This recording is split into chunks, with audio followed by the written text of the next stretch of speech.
करने लगे।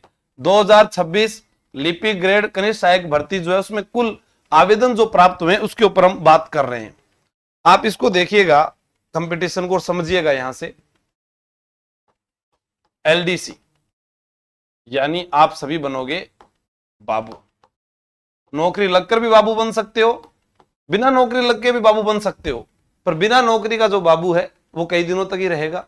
हो सकता है कि बाबू बदले भी जा सकते हैं, लेकिन नौकरी लग गए तो फिर बाबू बदला नहीं जाएगा, ट्रांसफर जरूर हो जाएगा। ठीक है, यहां पर हम बात करते हैं कि जनरल कैटेगरी के अंदर टोटल फॉर्म जो है वो ये है, ईडब्ल्यूएस में फॉर्म ये है, एमबीसी के अंदर फॉर्म ये है, ओबीसी में फॉर्म ये है, एससी के अंदर ये फॉर्म है, एसटी के अंदर ये भरे हुए हैं। ठीक है, और शहरिया के भी फॉर्म दिए गए हैं। आप यहां पर सब फॉर्म को देखेंगे तो आपको पता चलेगा कि जनरल की महिला जो तैयारी करने वाली है वो लगभग 9,000 यानी अब 10,000 मान लो कि जनरल कैटेगरी की 10,000 लड़कियां हैं, और उनके पास सीट कितनी है पता? जनरल वाली लड़कियों के पास 4,000 सीट है लगभग, अनुमानित बता रहा हूं मैं, लगभग जो है इतनी। अब आप ये सोचकर देखें, इधर ओबीसी में 80,966, क्योंकि सीट कितनी है? 1,600 प्लस के लगभग। हाँ, आप जनरल फाइट कर सकते हैं, आपके अच्छे नंबर आते हैं, लेकिन आप सोचकर देखिएगा कि सीईटी के पास आउट विद्यार्थी जनरल कैटेगरी के नहीं मिले। ऐसा क्यों हुआ? हो सकता है सर वो यूपीएससी और आरपीएससी की तैयारी कर रहे हो, वो कोई आईएएस आरएस बन रहा हो। हाँ, हो सकता है। बाकी पेपर बहुत सारे ऐसे विद्यार्थियों का 4th ग्रेड का भी पास नहीं हुआ। इतनी बड़ी भर्ती होने के बावजूद, इतने लाखों रुपए देने के बावजूद, क्यों? सिलेबस याद नहीं था, चीजों को समझा नहीं, धूल में लठ मारता रहा, दिन में दियो जगार घूमता रहा, नुकसान।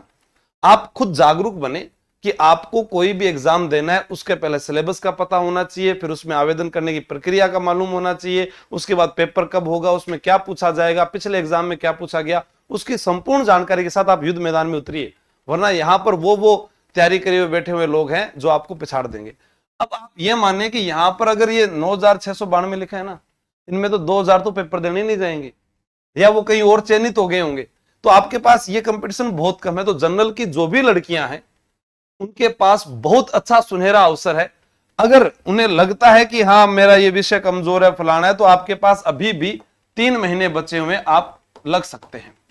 अब आप इधर देखेंगे तो यहां पर बाकी जो कैटेगरीज है उसके अंदर, मतलब कि हम बात करें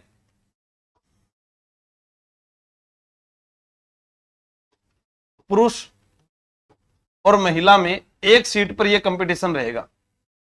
ठीक है, पुरुष और महिला में। जैसे अगर ओबीसी की बात करूं तो एक सीट पर लगभग आपके 200 प्लस लड़कियां, 200 प्लस लड़कियां। इसलिए ओबीसी वाली लड़कियां दिन रात एक कर दे, कुछ भी त्यागना पड़े त्याग दीजिए। हो सकता है कि आपने वो जीवन में वो काम नहीं छोड़े हो, आपका मन नहीं लगेगा, लेकिन सोचकर देखिए कि 3 महीने और 60 साल का जीवन, और वही आपको मान सम्मान प्रतिष्ठा, ढोल नगाड़े गाजे बाजे शहनाइयां सब बजेगी। ठीक है, और अगला आदमी पक्का श्योर है आपको गवर्नमेंट एम्प्लॉय ही मिलेगा। जितनी भी लड़कियां इसके अंदर चयनित होगी सबको गवर्नमेंट एम्प्लॉय लड़का मिलेगा। 50 थारा 50 आगलांगा 1 लाख। आज जहां आप 10,000 रुपए खर्च कर नहीं सकते, वहां 1 लाख रुपए आपके पास होंगे। कहां कहां कैसे लगाओगे, जीवन के आनंद हो जाएंगे। पर अभी का त्याग जरूरी है, तब वो 60 साल तक अच्छा रहेगा। और लड़कों के लिए ये है कंपटीशन। अगर हम ऑल ओवर इस भर्ती की बात करें तो 10,644 पदों पर इतने विद्यार्थियों का कंपटीशन 56 का। लेकिन मैंने फिर भी कहा इन 56 को भूल जाइए आप, आपको वहां पर जो पढ़ने वाले विद्यार्थी हैं वो यही मिलेंगे 30-35 आपकी सीट पर।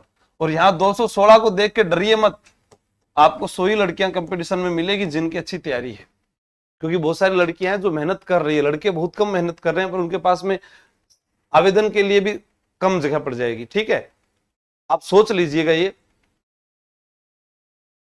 विशाल सिद्धू आपकी बातों को फॉलो करते मत करो, मैं कहता हूं मेरी बात को मत फॉलो करो।